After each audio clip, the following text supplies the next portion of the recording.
In 1905, in a town called Grange, Texas housed approximately 2,400 people.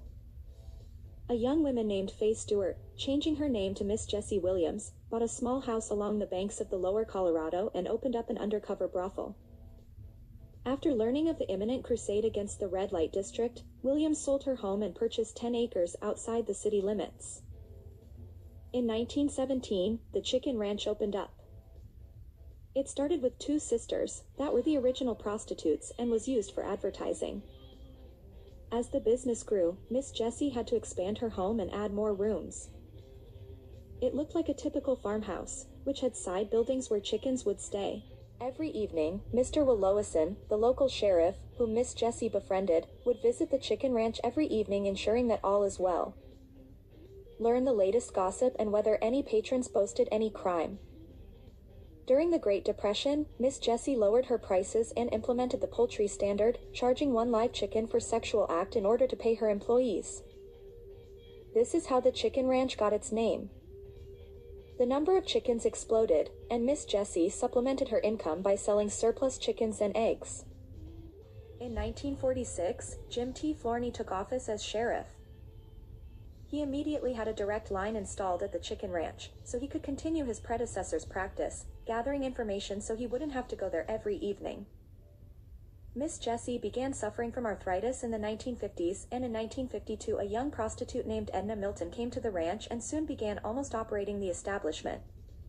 In 1962, Miss Jessie's heirs sold the establishment to Edna Milton for $30,000. In just a couple months later, Faye Stewart, otherwise known as Miss Jessie Williams, passed away at the age of 76 and was buried in San Antonio, Texas. Edna changed the name to Edna Fashionable Ranch Boarding House and implemented the same rules as Miss Jessie's. To encourage support from the townspeople, supplies were brought from local stores. Edna also contributed to local civic causes, becoming one of Grange's philanthropists. The Chicken Ranch was highly successful. On weekends, a line of men, mostly soldiers from a nearby military base and students from Texas A&M University, following tradition, sending freshmen there for initiation. Many of the girls that worked there were allegedly Texas A&M University students, having 5 to 20 customers per day. In 1950, they charged $15 for 15 minutes and gave the Chicken Ranch 75% of their earnings. The prostitutes' net amount per week was $300. At its peak in 1960, the ranch earned more than $500,000 per year.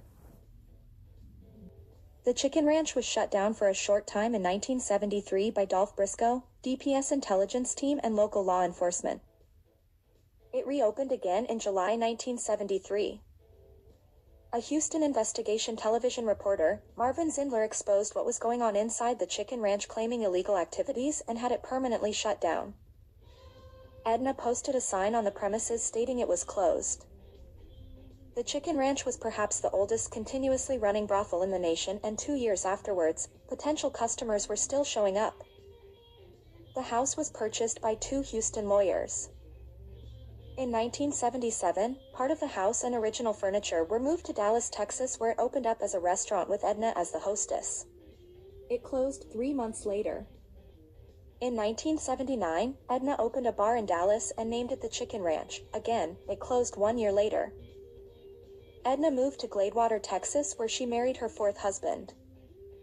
She later moved to Phoenix, Arizona, where she lived until her death in 2012 at the age of 84.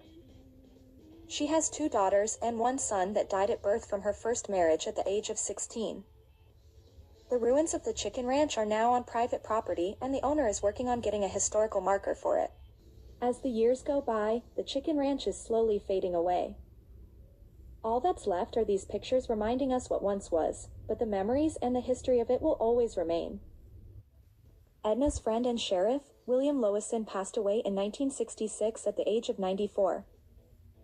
Marvin Zindler, the man responsible for having the Chicken Ranch closed down, passed away in July 2007. Trixie, a stray dog, was taken in by the ladies and became the mascot. The Chicken Ranch never produced brass tokens during its history, but entrepreneurs created modern versions to sell, keeping the legacy going. In 1973, the song by ZZ Top's Grange was inspired after the famous brothel. The Chicken Ranch served as the inspiration for the popular play, Best Little Whorehouse in Texas, and Edna was an advisor and silent cast member on the Broadway show. The movie was released in 1982 starring Burt Reynolds and Dolly Parton. If you like this content, please consider liking, sharing, and subscribing to my channel at MeTime806. Thank you very much.